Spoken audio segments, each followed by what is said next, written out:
We are live. We are got our water going. And water all over the floor. I'm with one of the most jacked vets there is worldwide. The sexy Dr. Jeff Warber is with us today. And I wanted to do this. Oh, besides Serge hitting the camera and everything, I wanted to give these guys, hey, Mo, Yes, I think Jeff's Yeah. more of a mess than Titan I know, is. I You got a towel? Titan has to teach me how to drink water on it. I didn't realize the bottom. Your mouth was at, Well, no, when I was squeezing the bottom as soon as I opened it. are you saying you're too strong? I'm not like you. Surge to the rescue. Thank you. He dropped some right down here. Yeah, I got it. You want to get that? I'm good. All Okay, so what I thought would be awesome, they're asking if you're natty. If you're natty. It's natty. Natty is what these guys do. It's usually the very thin, small guys that ask if you're natty or not. All right. And natty is, I don't know what does natty stand for? Natural. Natural. No, I'm definitely. If you're talking about steroids, I'm natural. Well, I got a question for you because this is kind of funny that we lead off with something like this. The positive and negative. So I found it so crazy, mind blowing to me that we're in a field and we've created a lifestyle which allows us to sit at the table with the most elite in our business and other businesses, which is cool. But then I always question, do the other elites get the negativity? And so I was looking at Arnold, and it was his video of him lifting. Now it's Arnold Schwarzenegger lifting, and you get amateurs at all levels, even some pros that I believe are mentally amateurs, critiquing his form and saying it's bad. And I'm like, I'm looking around going, really, you would question that? Right. And so I noticed with you just did something, and we're going to show some video of this, a pup that you guys pulled out of the shelter, right? Jackson walked pulled out of the shelter, about 8 to 9 year old, maybe 10, out of the Downey shelter. And this, you'll see the video, was the saddest dog I've ever seen. I mean, I just saw the video for the first time. tumors. He had about almost 4 pounds of tumors hanging on his body. And nobody, who's going to, Yeah. the average person is not going to adopt that dog. And he was, as we term it, death row. He was going to be put to sleep, which fortunately, in fact, as a matter of fact, one of the other rescue groups that I work with, as soon as they saw Mason, the dog's name is Mason, in my office, he goes, I know that dog. He was in the Downey shelter. He goes, I wanted to pull him. And his boss at another rescue, not to mention names, said no, because it would be too tough, too much work to fix it. So by me looking at this video, I'm an average Joe, so I don't know the medical and the tumors and the age of the dog. I'm going to assume he was on that too much trouble. But you guys did some tests on it. I'm assuming. What was the process for you going, I'm not giving up on this. I want to find out and see what I can do. So what happened was when they pulled the dog, they brought it to me for a checkup. And I, of course, concerned. I know that the tumors were something called mast cell tumors that are very serious. And so the first thing I did was, let's evaluate the dog. Let's look at this dog without the tumors for just a minute. Let's see, has there been any spread of tumors to the liver, the lungs? Let's do a quick chest X-ray. Easy. Let's do a quick ultrasound. Everything looked great. All right, now. So even though he had these tumors, it didn't spread into the organs at that point. Correct. Okay. And that doesn't say they're not going to. Right. But at this point, we have to ask ourselves, is it even worth putting this poor dog through all this surgery if the outcome is just knock it out? Then we do a blood test, because to me, AIDS is not a disease. I would hate to think that I'm going to need something at some point in my life, and I'll be 70-something, 68 now, Right. I'm 70-something, and they go, Doc, you're in great shape for your age. You really are, but you're 70. We're not replacing a hip. We're Right, not right. replacing a shoulder. There's just no point. That's crazy to me. So bloods were good. And I said to the rescue, I said, look, Wags, this dog's name is Mason. I said, I think we can do this. I felt the masses. I felt they were fairly resectable. I could remove them. I give good margins. And let's give it a shot. Well, you're going to see what And you'll turned see, out. you'll see that video go from that point, but I'm not going to jump forward yet to tell these guys just yet what happened. What I thought was interesting is that you and I talked before we went live today, and you got a lot of hate mail telling you to put the dog down, call it quits. Right. Why did you put that dog through all that? You should have just put him to sleep. You should have. It's like, whoa. If this were your dog, if this was one of your kids. See, I know what happens, and so it's kind of nice that you get to stick this to those people that kind of talked. Right. You know, it's funny. For me, I like that stuff. I did you mentioned about how these amateurs, and it reminds me of the story. I had these two. I do a lot of tumor surgeries, and so I had these two dogs, and it was the weirdest thing. They had the exact same tumor in the exact same place. One dog was about 80 pounds. The other was a little Chihuahua, and the fact that they came in a day apart, and it was like they were talking to each other on the phone, saying, "Hey, buddy, I got this tumor. I got tumor. Going in. I want to go." So we're showing the tumors, and I'm in surprised how similar they were. The location was almost exactly the same, right on the right thigh. So I already gave the sedation to the first dog. The bigger dog, we're going to do that one first. And as I'm talking, he's now kind of anesthetized. He's got his tube. He's lying on the table, surgery table, ready to go. And I'm now saying, "You think this is bad?" And I bring in the second dog. My tech brings it to me. And as I'm talking, I set this little 3-4 pound Chihuahua on this 80-pound dog, right? And I'm sort of like petting and showing one. And these technicians, mind you, not veterinarians, they're vet techs. Maybe frustrated veterinarians. They couldn't make it to vet school. I don't know. But they write, how could you put that dog on top of the anesthetized dog? It's like, are you joking? That's like you carrying Titan on your shoulders. Right. I can't believe he sat on your shoulders. It was like this dog was huge. And that's what people pick on. They have to pick on something. The littlest thing. They have to let someone else know that I know a lot too. And when, in fact, you don't know anything. So I love you're so removed. I know you personally are a health and fitness nut, but veterinarian is so removed from a guy doing form in a gym on workouts. Yeah.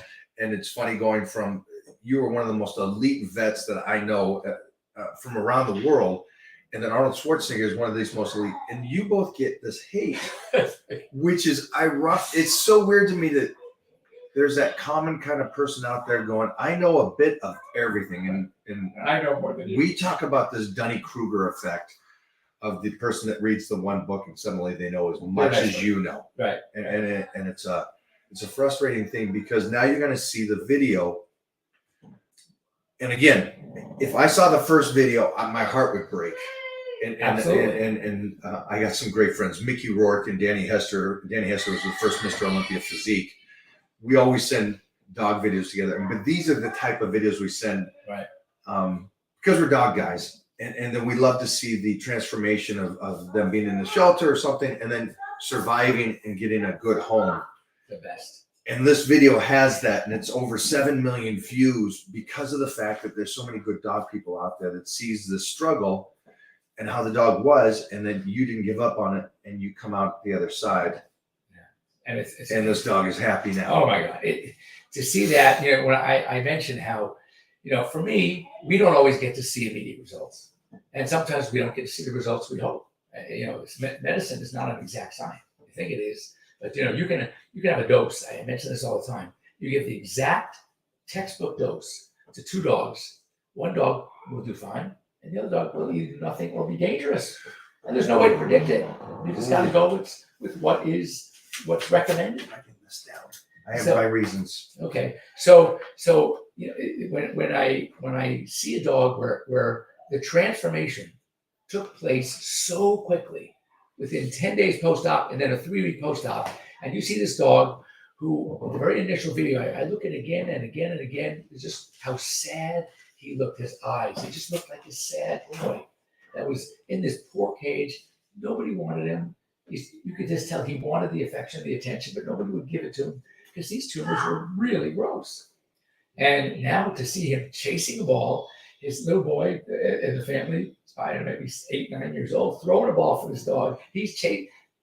That's what I do. That that makes it worthwhile. Absolutely. Okay, because I'm going to lead us into another discussion, which is ironic that it's such a we're on the same road, even though we are in two different fields. And that is that we just talked about, you can bring in two dogs, similar problems, similar things. You give them medication.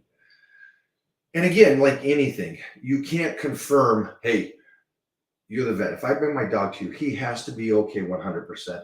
I already know common sense. That's not your job. Your job is to do the very best you can for the pup. Right. What it is what it is. And so you bring in two dogs. They both have the same thing. One dog makes it. One dog doesn't make it. For you, how do you relate that? Or how do you talk to people saying not every dog is the same, just like every person is not the same?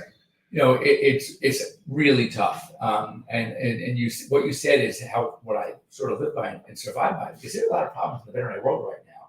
And sadly, and I don't know if we talked about this, whereas of all the medical professions, it used to be dentists and sometimes some people say psychiatrists had the highest suicide rates.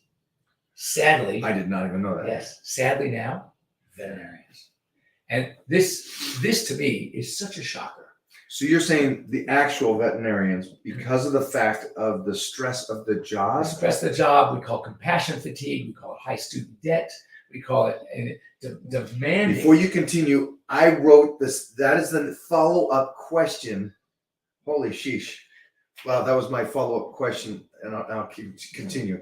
No, so and I look at is that, you know, to me, compassion is not fatigue. It doesn't fatigue me. It doesn't tire me. Passion and compassion are what drives me. But how do you continue it when you get this? Because there is a pound, or you're getting pound down with the negativity of the viewers going, I know that more than you, Doc. Put the dog down, let this dog live, pay attention to this dog, skip that, you're doing it wrong. That doesn't interfere, or because it does with some people. We have to be really confident in what we know.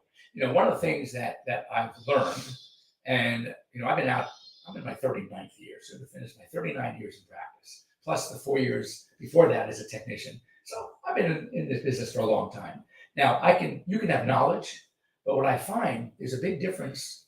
If you don't have experience, to go with the knowledge, you cannot be wise. Wisdom comes with experience. And so what I find is that these young doctors, they're smart, but if they, without the experience, they are going to be affected by these failures. Will you read more that quote, Jeff? than they should. I don't know who says it, but he says, education gets you so far and experience finishes it.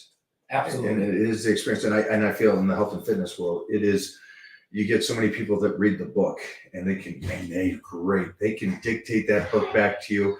They have no clue what the experience of that really is. And so when I feel that young doctors and medical doctors, veterinary doctors, they have to know that from the get-go, we will not cure everyone. Just can't.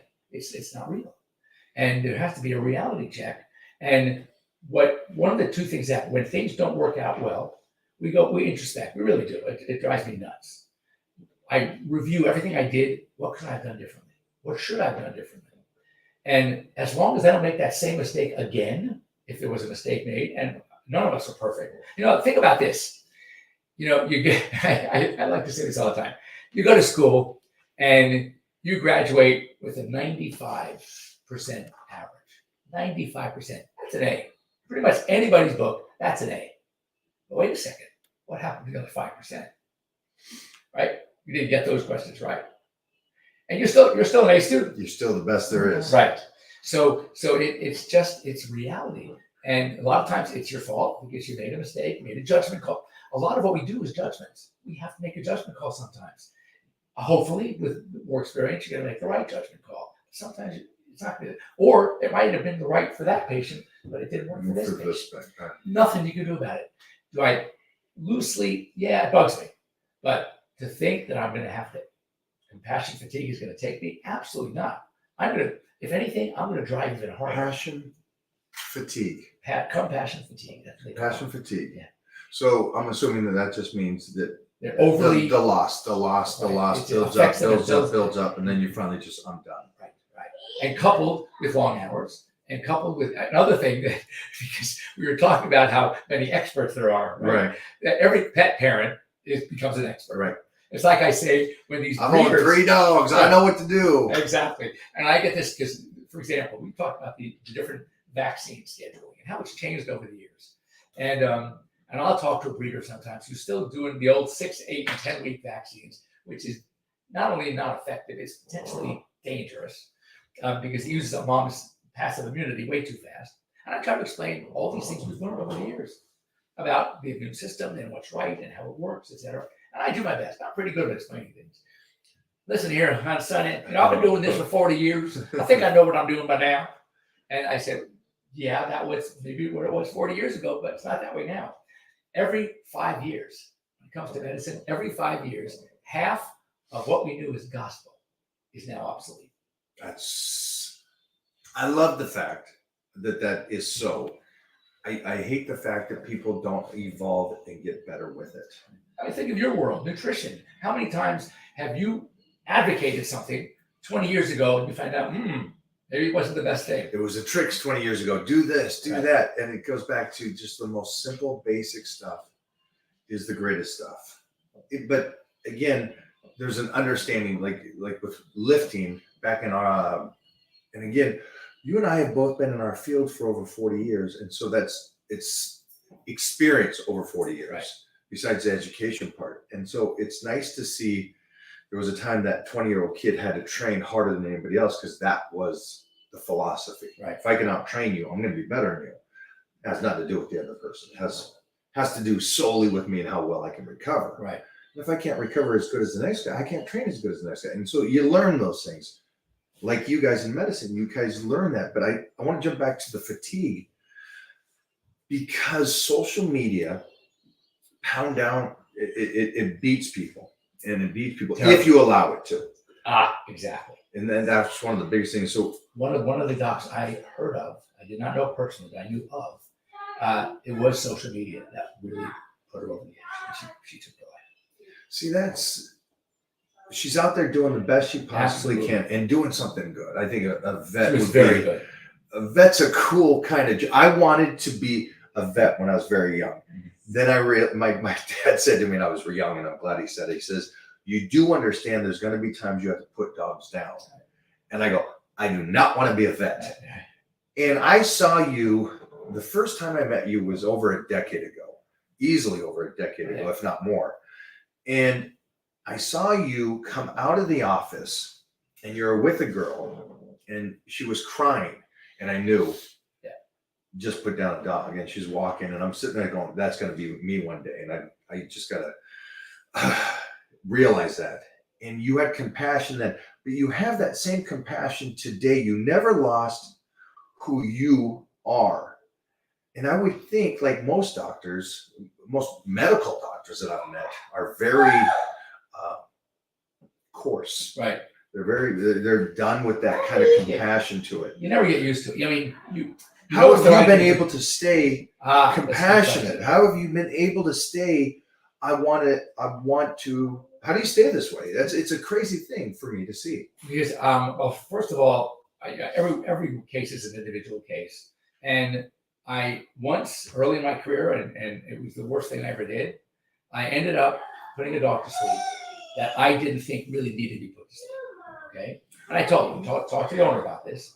And I was young. I was out maybe a year, and I knew that they wanted to put him down. They were convinced because they were moving. The dog wouldn't be happy with anybody else. Had a few minor problems, and she didn't want it to be with somebody else. Right. She wanted to be with that dog for sleep. So I don't know what to do. I never thought that would. Yeah. I would think that would be the vet's, and I'm wrong. Yeah. It would not. It's not the vet's call. Right. It's their dog. Right? They could do anyway. So I then went into it and told her how it's not a pretty sight to watch a dog, which by the way is not true. But I wanted to try to dissuade her from being there. Right. My plan was in my brain, I'll take the dog to the back. And I will get a dog with one of the rescues I work with. We will rehome this dog in no time. Right. And then she goes, no, I want to be with it. Even if it jerks and whatever it happens, I just want to be there because I want to hold it. I want her last memories to be with me. Oh my God, I just talked myself into a hole on that one. And I did. And if I tell you, you talk about things that you regret and things that stay with you, that stayed with me. Still to this day. I can see that you, in your eyes, I can see that you see this, that whole moment. And now, if I don't think it's the right thing to do, I will say, I don't care. It's not the money. I say, you know what? It's not right. You need to take something else because I won't put this dog to sleep. I love that. Go somewhere else. Yeah, go somewhere else. If you're going to someone else to do it, be my guest. It's not going to be me. Because this dog is salvageable. I can get a home for this dog, a nice home. Anyway, so those are things that stick with you, but you need to learn from those experiences. And I think that I don't think the young doctors of today have gotten enough schooling, education to know when going into this business that this is what you're going to encounter. And you need to be prepared for this. I guess looking at it from this side, that is one of the biggest things because they're bringing you in. The pup gets sick at times, and that's the only time he really sees you is maybe for a little checkup, and they're sick. Right. And so it's that final stage of transitioning from it's time to go in the most comfortable way possible. It's also one of the things you mentioned that I think is a difference. When I was in school, I do a lot of surgery. I do a lot of soft tissue surgery, more than many GPs. And I don't mind, I love it. One of the things I was thinking about doing was doing residency in surgery, become a veterinary surgeon, board certified veterinary surgeon. But I realized that I love the relationships that I develop with my patients and my clients. And that's what drives me. And that's how when I have something and I have that compassion, it's because I'm just not a regular guy for them. I'm just their doctor. I've been at family functions. I've been at weddings, right? And I'm sitting at a table with other families, and they go, so how do you know the bride and the groom? I'm the vet. I'm their vet. Their dentist isn't there. Their doctor's not there. But family doctor is not, but the vet is there. And I love dog people. And so to me, that's what keeps me going. And I love it. To me, it's not work. I've been this for life. Yeah. I've yet to work a day in my life. And I love this. And that's how I would like to see more, instead of this compassion fatigue and these young veterinarians not being able to handle the challenges and the hours and the high student debt, and figure out a way to make it work for you. So stepping out of the veterinarian and me stepping out of the fitness world, how would you suggest people not to get the fatigue, especially when you think that counselors was one of the bigger suicide, and they're listening to people's problems and trying to help solve them. You are trying to help people with their loved fur babies, and then I'm trying to get them into shape to love themselves. And so we all get this, at least I get this fatigue of the non-believers, or lifting doesn't really change you that much, where I'm like, oh my gosh, it does so much for us. Mm-hmm. So how would you recommend to not let social media knock you down? Mm-hmm. Is my first question. And then I would like you to go into the fact of, we kind of hit on it, but the difference between two of the same dogs, same issues, same things, medication doesn't work the same for two dogs. Maybe the exercise doesn't work the same for the two dogs. Maybe the food doesn't even work for the same for the two dogs. So I'd like to go into the first part about, is there any kind of suggestion you give them about fatigue? Basically your work fatigue or social media fatigue? I think that and this goes, I think, true with any profession, anything in life. When you experience a disappointment, okay, what causes that disappointment? It's usually an expectation. You had a certain expectation about something, and it didn't work out that way. Now you're disappointed. So when an expectation is based on a non-reality, you're looking for trouble. So I think the important thing to do is, when you're going to get into anything in life, have certain realistic expectations. And then if something doesn't work out, you're prepared for it, because you know it's not always going to work out. You start with that premise. When it does work out, two things. Number one, when it does work out, first of all, you're even more thrilled, which is why I'm always so thrilled, because most of the time things work out. And it makes me happy as can be. That's what I'm saying. That compassion is what drives me. It's not negative. It doesn't have a deleterious effect on my life or my persona. It actually says, this is great. And if it doesn't work, and there are going to be cases it doesn't work. And, so that's, I think. I have to hold you for a second, because your point of view, and I did an interview that just went out today on Generation Iron. And for all of you, go watch it. I was sitting down with Phil Heath, who's one of the greatest legends in the bodybuilding world, with 8 Mr. Olympias, I think it is. True legend. And his point of view, and it's funny when we all meet, regardless of what jobs we do, at the top here, he said, when you're looking for expectations from others or credibility, or them to say, good job, doctor, that's not true. I guess you were saying, like, don't look for that expectation from those people. Right. Don't look for that praise from them, because you're going to get both sides. You're going to get the negative and you're going to get the positive. Don't let that do it. It has to come from you. Absolutely. 100%. And I love that. And I love that you said that now. And I love that he said that on today's podcast. So it goes back to those elites and the guys at the pinnacle that made it there have an understanding that they know what they do is love for what they do, like you do. And it doesn't matter if they get negative or positive, you still do what you do. Right. I mean, is it nice to get of course it's nice. Of course. And but no, I have to be satisfied within myself of what I did. Because if you listen to all the hate that you got, going, no, put the dog down. Hey, don't do this. It's a waste of time. You're being cruel now by doing the surgery. Right. That's a lot of pressure for you to go. First of all, I believe in myself. I believe in what I do for a living. And you didn't get to hear because you read one book. Right. So you're like, no. And then you do it. And I think it's so cool for the other half of the people to see the story. And that's why it went viral. Mm-hmm. I hope so. Yeah. It didn't go viral because it's, hey, this dog. It's because they could see he was so far gone. And you're like, no, he's not. Right. He is savable. You guys are visually looking at something. You don't know enough to understand this dog can be saved. And we did the research on it. Because I always talk about, do your blood work. Right. Regardless of what you look like. Right. Do your blood work. You find out what's going on inside. Then we can fix it if there's an issue. Right. And you did that, and you stayed true to who you are. No, and obviously worked out great. You're gonna look at these pictures of Mason, and you go, wow, he's amazing. You guys might get all teary-eyed. Yeah, like no, I really, did. So absolutely. And then, but as far as your other point, and about so my other point, just so you guys remember this, I always talk about this, that no two individuals are the same. You can't do the same vitamins don't work for each other. The same food doesn't work for each other. The same workouts don't work for each other. So with you, with what you do, how do you, again, what are your steps to find out?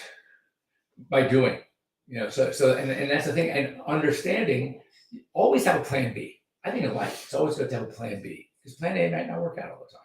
So if I have, for example, I'm using a medication, this is a medication I should be using, and this dog did great on it. In fact, most of the dogs do great on it. So I'm hoping this will just be another one of those dogs. All of a sudden, no response or bad response. So I have to have an alternative. I have to have a plan B, whether it's another test. Maybe I was basing it on thinking that the problem this dog had, because it looked like the other dog's problem, was the same problem. And then, as you just said, maybe you take a test, you find out, oh, no wonder why that medicine didn't work. That's not the problem. It looks like it, but it's not. This is actually an immune-mediated problem. This is actually a fungal problem, not a bacterial infection or a fungal effect, whatever the case may be. So we have to be prepared to look at our results, pat ourselves on the back when it works, but also where to go. Don't wait until it's a problem. In your mind, try to already have a plan B ready to go, just in case. I love that, because when I try to talk to these guys, I'll always start slow. And I'll always go, but listen, we have so many tools in our belt. I mean, you probably have the same way with, well, we can do a basic medication, we can go heavier, we can go surgery, you probably have your protocol of things that you can do. Right. With health and fitness or changing a body, I start with the most basic, because we can always go more. But if we jump to the very end, then we're out of options. Right. And so I like the fact that it's a similar, but the first thing you said is you start, Right. you do something. Right. And that's the way to find out. You know, there are a couple of rules that I live by, and I would imagine in life also, they're the same. First of all, I love the KISS rule. Keep it simple, stupid. Okay. Another one is, can I see these? Is that a old school thing? Because I believe the same thing. Oh, yeah. The kids today don't say No, that. they don't, right? I want to go everything. Give me everything. It's like, keep it simple. Yeah, keep it simple. And the next thing, you know, is that, and I see this a lot of times. I'll see a dog coming in from, we just call it elsewhere animal hospital, and they're doing all these tests. I'm saying, whoa, what are you doing? Why they do that? That's if it looks like a duck, walks like a duck, quacks like a duck, it's probably a duck. So that's where you should start. Right. And this is what I love the most. You can, being here in Southern California, you can get it. If you're running along the beach in Malibu, California, and you hear hoof beats chasing you from behind, what do you think? Horses or zebras? Okay. Right. Right. So why are you looking for the zebra? You're a Right. doctor. Right. What are you testing for that? You will maybe once in your lifetime, in a 40-year career, you might see that disease you're Right. tested for. Right. Go with the obvious first. Right. And most of the time, that's what it's going to be. And that's the wisdom, I think. You know, people think, and I am a GP as GP as they come. And yet people who have come to me and they've said, we heard you're the best diagnostician. I'm thinking to myself, I'm not such a great guy. I'm just common sense. There's academic medicine and there's practical medicine. I'm the king of practical medicine. Did you find that quote? No, but it's a Michael Hearn quote. Yes, Michael. I'll take Michael, that. take it. But it was the other one you just said right now. Is that education is what you use after you leave school, or it's a sense of school gets you the basics, right? But it's that experience that does it. But they always talk about that. It's like you can read only so much. You got to implement it in, and you got to apply it, right? And then. And the more you apply it, and it opens a lot of doors for you too. And you really fully understand what Yeah. what you read. Yeah. And I hate the fact that we get so many people in your field and in my field that read a book and then suddenly the Dunning-Kruger effect, that they know more than the expert without any experience. My buddy, you may know him for the work I wrote, Chance White. He's in Austin, Texas, and he calls me with the problem with his dog. And they wanted to put this dog. The dog was coughing and wheezing. Older dog, 13-year-old little Chihuahua, and they thought maybe it's time for him to sleep. And I thought that's pretty quick. Whoa. What about the heart? Let's test things first. And they realized that the heart. They finally took it to a cardiologist. They did an an echocardiogram. Heart was actually pretty good. So they think it's a primary pulmonary problem, lung problem. So they're doing all sorts of stuff. They want to put it on, and I said, well, if we're dealing with an old dog and it has some sort of pulmonary problem and it's not heart, it could be like an allergy, it could be an irritation, it could be an inflammation. I try to go with steroids, just a moderate dose of steroids. Sure enough, this dog literally is out of the hospital without needing extra oxygen from an oxygen cage in 2 days. It was just. And this doctor wanted to think about euthanasia. Again, experience comes into play, trying different things, and then it's cool that somebody from Texas is calling you going, oh yeah, I like my vet, but I'm going to go to the guy that I really trust. I love the fact that it was so similar to what the fitness world is working with right now, our discussion. And I know our discussion is about animals and dogs and the ability for you to continue to do what you do, regardless of the negativity that you get. Not saying you get a lot of negativity. So just understand that. Go follow Dr. Jeff Warber, and he's on my pages everywhere. And he's got the blue check mark, so you know it's him.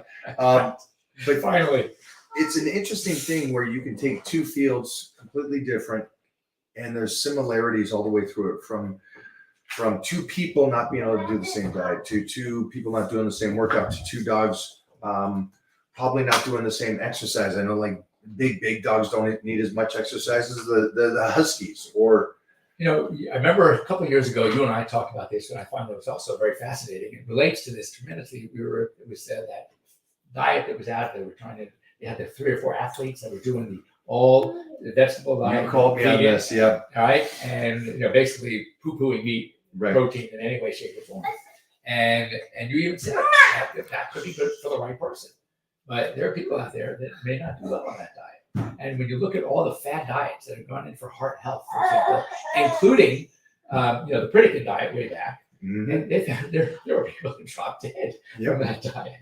And himself. So, Yeah, it's an amazing thing that everybody's always looking for the trick, right.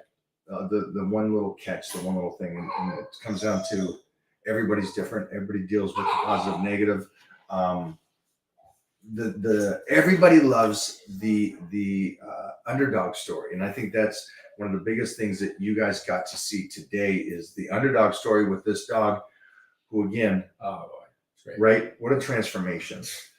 And most of the time, I cannot watch those videos. And Mickey Rourke sends me these videos all the time, and I'm like, I'm not going to be able to do this tonight. I can't. They're so emotional for me.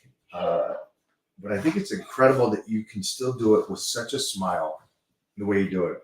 Yes, Can I add Mona. something? Yes. Everybody thinks now because they see you guys doing, talks together and podcasts, they're like you're getting special treatment from Dr. Warber. But they all get special I treatment. have news for you. You're not the one that's getting the special treatment only.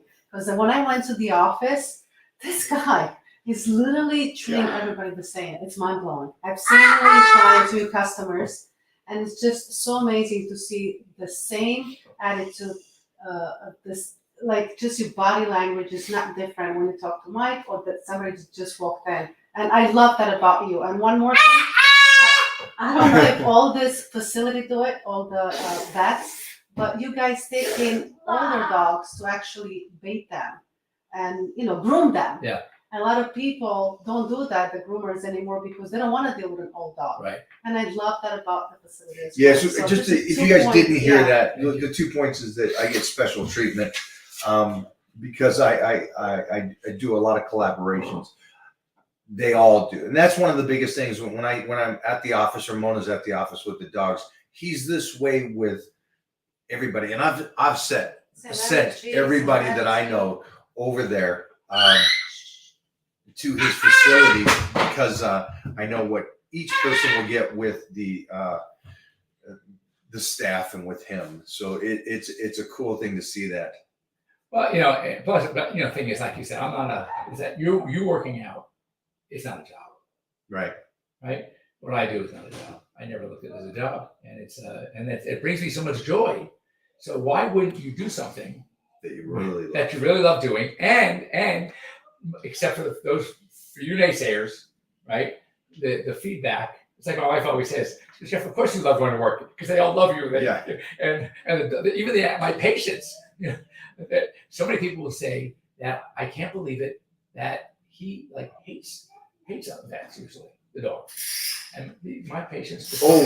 What he's saying now is I can actually verify it. Bunny, my baby girl, my first adult dog, was very testy, and his first visit with Bunny, he got down with Bunny and Teddy, and you guys all know Bunny and Teddy, and he got down there, and Bunny went right at, and it was just like that movie. I'm running, and she was aggressive, and she gets right to him, and she's like, "Okay, I love you." So, but he gets right there. You get right down to them.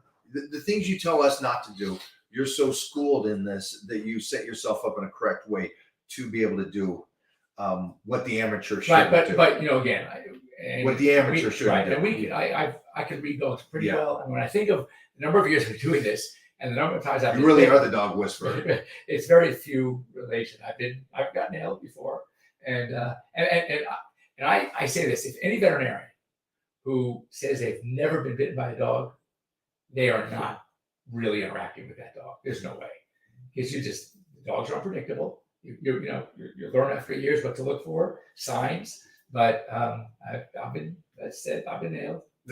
You were great with my girls, and they were fortunately, most of them I joke I get more tongue than anybody I know. But going to work and getting tongue all day long. They lick me right in the face. But that's it's good. But there are those veterinarians, these young vets that are taught, oh my God, don't control your dog, don't. And they won't. They tell them to put an imaginary bubble around their heads and don't get any closer to the dog than that bubble. I'm thinking to myself, how can you love on an animal if you're wearing a bubble around your face? You get in there, get the hugs, get the kisses. People ask me, they go, why do you still lift the way you do? That kind of scrappy fight every single day, and it's because I freaking love it. That's right. I freaking love it. And that's, And going to the gym and not being me or scrapping. Even today, we had a young little 20-year-old in there, and it was like rep for rep. I'm like, let's go, youngster. And it's just so fun for me. But like you said, we don't work. No. We have fun doing our lives. Let's see if we got a couple of questions here, Jeffrey.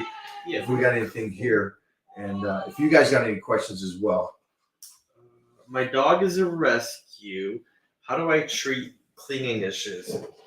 Ooh, this is Cleaning what? great. Clinging. Oh, clinging. Yeah. So what happens is, it's a tough one because when you have these rescue dogs, they've been deprived of that interaction. So all of a sudden you see this dog and there's a connection and you bring it home and you are crazy about the dog and the dog is now crazy about you. And they start becoming extremely used to that. And it's almost like codependency.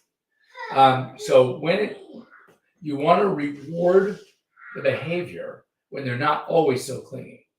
And so, for example, dog comes up to you, it wants to be picked up, or it wants to jump up next to you. So you can either just get up and walk away, or dog can sit there with his head, on your lap, like, okay, pick me up, and just kind of ignore it. But when you see the dog, Boy, that's tough for us I dog know, owners I know. to do, though. but when you see the dog sitting on his bed, Yeah. chewing its own toy, then you go over to him and say, "Good girl, good boy," Support. and give a little treat. So you want to positively reinforce the behaviors that are not always dependent on you, like we did when you remember that. So I'll give the a scenario that I got a lecture from this man. I got yelled at. And the reason why is because I had a pup, Elvis, right there. That's Elvis. And when I got Elvis, I sheltered him because my schedule was not productive for dogs. And I thought because I had Bunny and Teddy and he was playing with them and it was in the house and I had a great yard and they could play all day, that I was a good dog owner. I didn't realize because I kept him there for the first couple of years, didn't take him to parks, didn't interact him with other dogs, didn't do any of this other stuff. I set him up to fail and I was a bad dog owner. And you told me, you go, no, when they're young like that, you've got to interact with other dogs. Right. In other words, the world can't revolve around just you and the dog. The dog has to become, as we call it, socializing and be comfortable. And not only that, be comfortable in your environment, the home environment, without you needing to be there. And it's not easy, especially, it's great that you have adopted a dog, and it's great that you have this bond that you formed, and the dog loves you, and you love the dog, obviously. But there has to be times where the dog can't always get you when they want you. And I really realized with Elvis how much I loved Elvis, but what I did wrong as a dog owner. And then you're like, wait a minute, I thought a dog owner, all he has to do is feed the dog and have him in a house. Yeah. That's your job. And it's like, that's not even close to the job. Right. And so it took me as a young boy to understand that. And well, there's a school out there. And I have many pets. We have 10. And I joke that if they made a bed bigger than the California King, I could get more. And I have all 5 of my dogs usually sleeping on the bed, and they're veterinarians and need veterinary behaviors. I said, oh no, you should never have your dog sleep on the bed with you. To me, who needs a blanket when you have all that cuddling, right? But I disagree, and that's what, as they say, that those opinions, that's what makes horse racing. Right. But there is a school of thought that you're making the dog too comfortable. And you have to set boundaries. And one of those boundaries is a dog gets to sleep in his bed, his or her bed, or his or her crate. And maybe that would have eliminated some of this congeniality and the closeness. But for me, it's worth it to have that dog feel close enough to me. And yet you can set boundaries in other ways. Yeah. I like that you got that approach, because I would have I wish I took Elvis more to the parks and got him involved, because I am like you. Those dogs are on the bed with me As they and should be. playing and rough housing and all like that That's the stuff. best. Great question though. Really good question. Thanks for bringing up that pain of me getting yelled at. Really appreciate that. Let's go to the next one. All right, from Mary.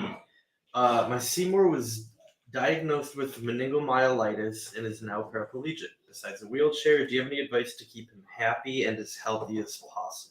Well, I wonder if any surgery was done. If there was surgery done, then it might have relieved some of the pressure. Now, with something like that, also, when you see the letters ITIS at the end of a long term, that's inflammation of the meninges. So meningitis. And so the thing is, culturing, CSF tap, maybe even a CT or an MRI. But if there's a lesion, that's a tumor, then there's not much you can do. But if I knew that we're not dealing with an infection, either a fungal infection or a bacterial infection, and I would also mention that I would consider a course of steroids and see if we can decrease the inflammation. And that may have been done already. And now, interestingly, we talk about the young versus the Let old. me stop for 1 second. So, Mary, if you're listening to this, which I hope you are, make sure to respond to some of these statements that he's making right now. If some of this stuff was already done, okay? And I have been a fan, again, old timer, of the corticosteroids. There are also something called NSAIDs, non-steroidal anti-inflammatory drugs. Things like naproxen and ibuprofen, right? Aspirin. Those are NSAIDs. And a lot of the younger neurologists now are advocating the use of the NSAIDs. And I have to tell you, I talked to some veterinary surgeons that I've known also, part of the older school, and we still feel that steroids for some of these things are a better way to go. So I would talk to your vet, try both. Fortunately, you have a dog. I imagine it's a small enough dog it's doing the wheelchair. It is not a small dog. Right. I actually know Mary, Okay. and it is a pit or a rot. Really? Rottweiler. Wow. Getting It's those a big pit, dogs yeah. into the that's tough. Yeah. Because that's a heavy dog to put into the wheelchair. You got to put the legs in those stirrups, and I applaud you for doing that. That's tough to do. And also, I had a dog patient that was a dachshund who had a disc disease, which is much more common in dachshunds. Common dachshunds. All right, paralyzed, had the surgery. Surgery they thought went well, but it didn't work. There's a perfect example. Board certified surgeon did everything right. And the problem is the dog didn't read the book. So it didn't do well. Had it on the wheelchair, at the canine cart. 2 years later, the owner noticed that the dog's, even though it's in the cart, its back legs are starting to almost paddle. P.S. Another 6 months later, cart's in the garage, dog is walking again. Holy sheesh! So it was just the inflammation at It that took point. that much time. Wow. It was damaged from obviously Right. the initial disc shooting up into the cord. Right. The cord Which did not happens a look lot with disrupted. dachshunds. Right. The cord did not look disrupted. The surgeon thought the outcome would be better than it was, and yet it didn't happen. But it did happen. It didn't happen in Years time. later. I freaking love that. Go for it, Jeffrey. He had a spinal tap, and he used to take prednisone Okay. and gabapentin. Now he doesn't require it. His legs switch tight slightly at night, but not much. Yeah. He weighs 69 pounds. Oh yeah, it's a big dog. So in a case like that, whatever the inflammation of the disease was, if it caused permanent damage to, and we call that a neuropathy, to the spinal cord or the meninges around the spinal cord, then it might be, this is unfortunately just what we have to deal with. All right, we got another one right here. Go for it, Jeffrey. Do the ongoing global warming heat waves affect dogs' mortality and life expectancy? That's a good question that you and I have not done research in that area to come up with an answer. I would tell you that anytime a climate change happens, however, gradually, dogs, just like people, seem to adapt better than if it's just like that big storm or that blizzard that happened in upstate New York, in Buffalo, that killed countless amount of people. When we're not prepared for it, so whatever changes that need to be made in lifestyle are may not handle these abrupt changes. But when things are gradual, they usually can adapt. Maybe I assume that, I don't know about you, but I think animals adapt a lot better than they probably do. humans do, Absolutely. right? Well, because they are in their natural environments. They are more exposed to unexplained phenomena. And what I really find interesting, I get a lot of calls during storm rainy season that my dog's acting weird, and they didn't change anything, and everything is the food's everything's the same, but it's ADR ain't doing right, something's wrong. And oftentimes I will hear a news report a day or two earlier saying that come Tuesday or Wednesday we're expecting that big storm. All right, now we don't sense it. If the news didn't tell us, that weather lady didn't tell us that we're going to have a storm coming, we would not know. But dogs know. It's a crazy thing, and I probably probably so much more than I. It's the coolest thing to have people like we have a friend Drew, big time influencer, but he has a heart pacer, and the dog can sense his sugar drop 15 minutes before he even knows. Right. Before the even the heart monitor knows.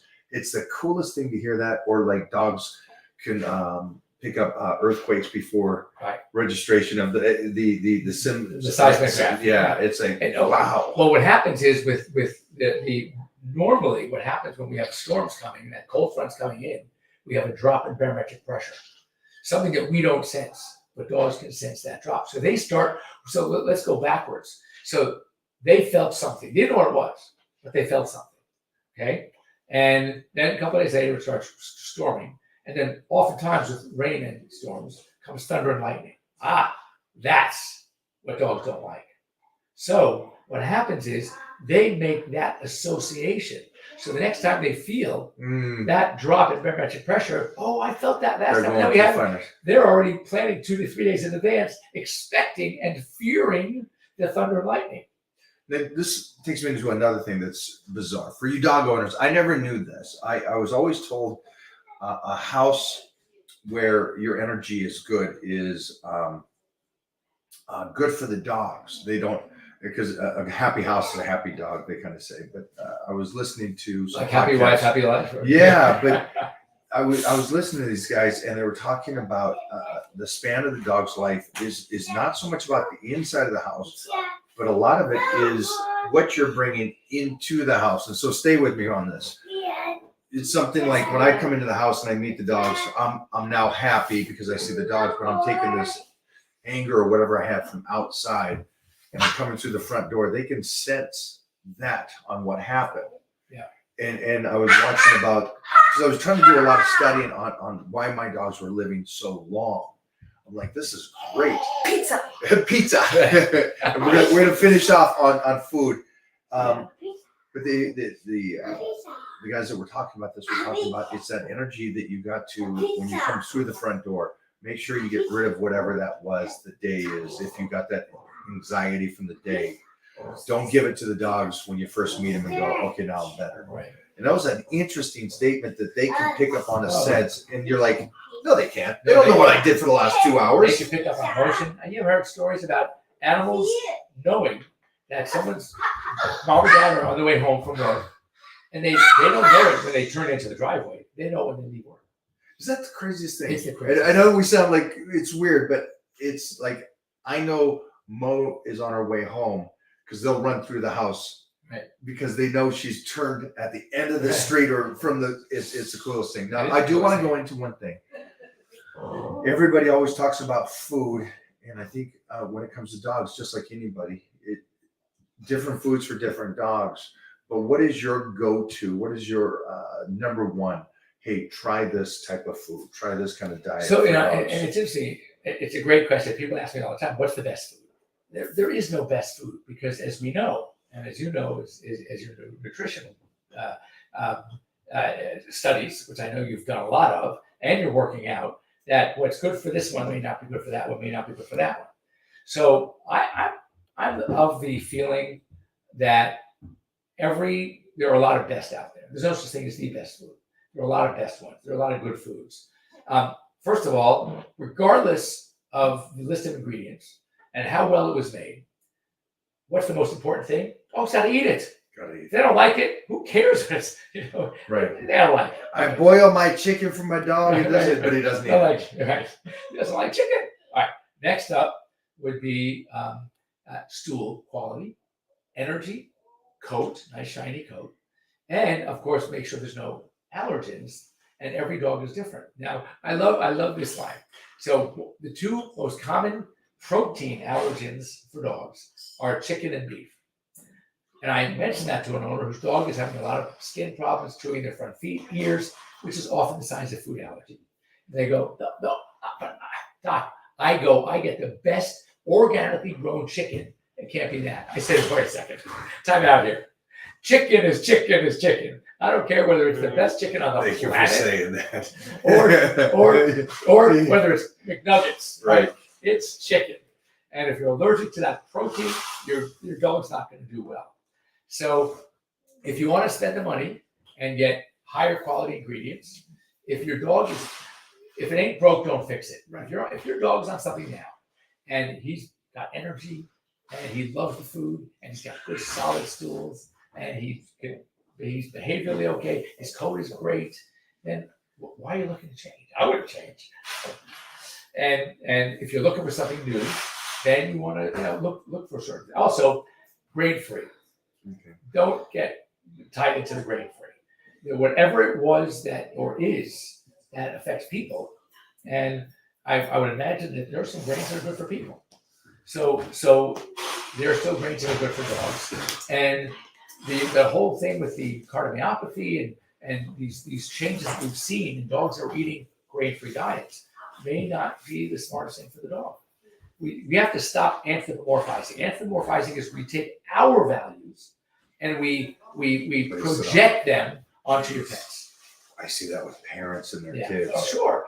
So it's which breaks not the my same. heart. Yeah, right. Okay, so some backstory on me too on the feeding is that I noticed one big thing is Teddy, my girl, lived till she was 19. Amazing. She was Amazing. around 80 pounds at the end there. And so she was an oversized Chow Ridgeback mix. But she lived a long, long life. And I noticed at the end, it was about her eating more than anything else. Right. It wasn't, hey, make sure she eats this dog food or that dog food. It was just making sure she was eating. And she kept her temper and I mean, obviously she lived until a great. That's a very ripe age. And it reminds me of George Burns. And I know they're not going to like this. About the smoking? Just- Cigars? I love George Burns, even though he didn't live my lifestyle. I love it because it wakes people up. And I was talking to a client that was over here today, and Pele just passed. Right. Pele Me was too. a huge idol of mine because of what he did at the time he did it. And also the only guy that was a 3-time champ. But the point was he died at 82, right? And this guy's father is 83. And he made a point, and I just couldn't even comprehend this point. His point was Pele, an extreme athlete, healthy as can be, lived till 82. And my dad is older than that and never did any sports. And I'm just sitting there and I'm just like, what's your point? And he goes, that's an athlete that couldn't live as long as my dad. I go, you can't compare two humans. Because then on the other side, I got George Burns smoking cigarettes, drinking alcohol until he's 100. Right. So how do you compare that to which is sad, a 26-year-old pro football player just passed away. Right. And it's like, you can't compare humans. You can't compare. It's a weird, Oh, absolutely. to me. And I think a lot of that to do is genetics. Of course. And sometimes you get lucky and we're given what we're given genetically. Okay. Now we can do the best we can with it by staying in shape, eating right, exercising, or you can abuse what you got. And though you're genetically programmed to make it to 95, but because of your lifestyle, you only hit 80. You don't know. I always say that much of my shape is genetics, I think. But to say that I don't work at it, I work at it all the time. Can And you say that's that what I eat. you can do the best you can, like these marathon runners that die at 35 years Right. old. Life isn't fair. At the end of the day, it's not fair. And you can get a dog that lives a year and passes, and you get a dog that lives 19 years. And at the end, I was just feeding food to keep. It's the George Burns effect. Do the very best you can for what you have, and assume that if you try to enhance that dog, make it run, eat it the best possibly you can, try to teach it the best, just like us humans, work out, take our genetics and try to push it as best we can. Right. Knowing not tomorrow's promised. And I say that if you have some options, you're trying to put your dog on something, yes, obviously, just as us, higher quality foods. I mean, I don't eat, I would be shocked if you did, but I haven't eaten fast food in 30 years. I don't want to eat that stuff, crap. So, I think we can do that for our dogs too. Look for something that is higher quality, but the bottom line is make sure they like it, make sure this coat's good, make sure and also when you transition from one food to another, if you are having an issue with food and you really want, make sure you do it gradually. Because if you stop food A, good food A, and you go to better food B, they can get diarrhea. And you can say, wow, that food's not good. No, it has nothing to do with the food. It has to do with the fact that you switch too fast. So you want to gradually introduce the next food. And that's the same as people. People like, I'll give them bread or something. And they're like, oh, 2 days on bread is terrible. I'm bloated. It's like, let your body get used to it. You're fine. And yeah, it's a lot of that. It's the similarities is amazing. Right. Just go slow, move slowly through this. Absolutely. And I think that I think the basic premise, and I'll give you, we talk about being in shape versus being out of shape. This is a statistic I kind of like to share, especially with some of my clients that, well, I would say overweight or obese, but I would just say need to lose a few. And that is 75% of dogs who are overweight or obese belong to owners with themselves. Ooh. So we're talking lifestyle here. Right. And interestingly and sadly, and this comes up in the veterinary world a lot, veterinarians are afraid to talk about an obese pet in front of an owner who clearly is obese. And I say, no, that shouldn't bother you at all. If anything, that you may drive that client into a better lifestyle and better eating habits, knowing that their dog is overweight. And I share that statistic with the owner. And I said, and I'll so far say, getting out and spending an extra 15, 20 minutes of exercise for Bowser, who can lose 10 pounds, it'd be good for you too. I love that you do that. And, oh my gosh. Any more questions, Jeffrey? Yeah, bouncing back off the food. Yeah. Dog Maple's recently developed a reaction to beef. When she gets it, she gets a bad rash. Normally I cut it, but she loves it. Is it normal for a dog to develop a reaction to food later in life? And does that mean bye to beef forever? Or is there a way to introduce it back? So what I would do is, first of all, adult onset allergies, very common. It happens. Same as people. We're starting with people. I was allergic when I was a kid. I had tested positive to most animals and certain foods. And now I have no allergies. So I outgrew them. Or was dumb enough to have so many animals and getting that low dose every day, my body finally built up resistance, like getting allergy shots. But if the dog likes beef, again, the two biggest culprits protein-wise are going to be chicken and beef. Some say that turkey's related enough to chicken, but I've had a lot of dogs with duck or turkey are fine. They're not with chicken. Beef, alternatives, bison, okay, venison are good choices. Salmon, rabbit, kangaroo. So if the dog really likes beef, I would try some of the other anagenically dissimilar but very similar in taste and substance, like bison or venison, and see if that works. I feel as good as a dog owner when I give them salmon. Oh, salmon's great. I just think the oils and everything. All great. And they love Omega-3 fatty right. acids, it's great. Yeah. And I know Ryan too, and his pup goes with him and is at the gym with him. So and That's he good. looks great, and his pup looks great. So That's again, good. I love that all my Titan crew dog owners are here and asking these questions. Again, you're getting one of the greatest vets in the world here today. That I don't know about, but at least experience. Jeffrey, any final Do you questions? suggest cooking it? Cooking? It's a great question. Thank you so much. So here's I like sushi, but I wouldn't go to a market, buy a piece of tuna raw and eat it. We call sushi grade. And when it comes to raw meats, there are bacteria in the meat. You have the big four: E. coli, Listeria, Campylobacter, and Salmonella. And cooking or raw meat that's not cured properly should be put through some kind of process to kill off the bad bacteria, whether it's freeze dried, whether it's flash freeze, whether it's HPP, high pressure pasteurization. There are some ways to do it. Now, having said that, there are some dogs out there that can take that ground beef right out of the thing, not cook it, give it to them, and the dogs do fine. So their gut flora, right, is able to handle that raw meat. But there's no test that I know of other than trying it and see how they do. Or trying it, and if they get sick with salmonella, then not meat is not probably the best meat to feed them. So I'm not against raw meat. I'm against raw meat that hasn't been gone through some process to minimize or eliminate the bad bacteria. That's as much as we in the health and fitness world hear about new fad diets. Man, do I hear about fads for dogs. And it is constant.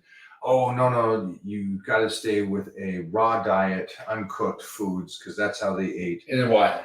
5,000 years ago. Exactly. And they haven't adapted and changed like we have. And that's not true. The truth is, domestication. just domestication of pets over the last hundreds of years has changed their gut flora. So It's a continuous thing, and it's in the health and fitness world Right. too, that they're like, no, we need to eat this way because this is how we ate back in the our days. caveman, right? Yeah, or the monkey only eats grass, and so you should be vegan and this. And I'm like, you just compared us to an ape. All right, cool. I'm lost here. So a lot of the stuff, it throws me, but I do feel bad for the dog owner because I do feel dog owners will do whatever they can. They won't take their own medicine, which is an interesting thing. A dog owner person, if they're told by a doctor to take their medication, they won't do it as much as if they have dog medicine for their dog. They 100% give the dog anything. The food, whatever the food he wants, doesn't matter. Spend the money. And so I feel bad because, and I'm one of those dog owners, whatever I'm told to do, I will 100% do it at the very highest level. Right. It's so true. People, I hear it all the time. What I get a kick out of is someone comes in for some kind of treatment, and they're out there and they're signing their credit card slip. As they're signing their slip, they say, God, they look down at Bowser. They go, Bowser, I spend more on you than I did my kids. That's a common thing. That's not just. I think I love that, and I love that about us dog owners and stuff that we take care of. But please don't get stuck into the that scenario. We're gonna leave it there, guys. Appreciate you so much for doing this. Also, we're gonna put this video up. We're also gonna add the videos of Mason. You got to see Mason, guys. You got to see this story. Also, go over and follow Dr. Jeff Warber. Again, he's verified over there on Instagram. You can find him through my page as well. Werbs, my nickname for life, _DV. And just got the handsome face there looking like, like the man he is. Hardly. But yeah, we're going to get that video up here, get this video up. Also, we do have another video of Dr. Jeff Warber talking about some really important things that we discussed last time. Yeah. And that is going up on my YouTube today. So make sure to come on back and watch that. Different questions, different answers for other things that I think are very important for you guys. All right? Great. Good? I'm good. And love to answer questions. So if you have, honestly, I have my radio show Sunday mornings. Sunday mornings, this man goes live. 9 a.m. It's Pet Life Radio, and I do an Instagram live feed also. So if you follow me on Instagram, you'll get an alert. And I love to answer questions. I like to help you with your pets. The advice is free. can't beat free. And anyway, take care. Bye. Thank you, doctor. You're welcome. Thanks, Tate. So So all go right. on over there, Mary. You guys make sure to jump over there. Ryan, also, I recommend following and jumping into that podcast that he does on Sunday mornings, 9:00. So I know you're over in England, so that's around 5:00, I Yeah. think. 6 hours. All right, guys, take care. Happy New Year, everybody. Yeah, I won't see you guys until Next I'll year. see you guys next. I'll see you tomorrow, probably. Yeah. Later. Later. Later. Later.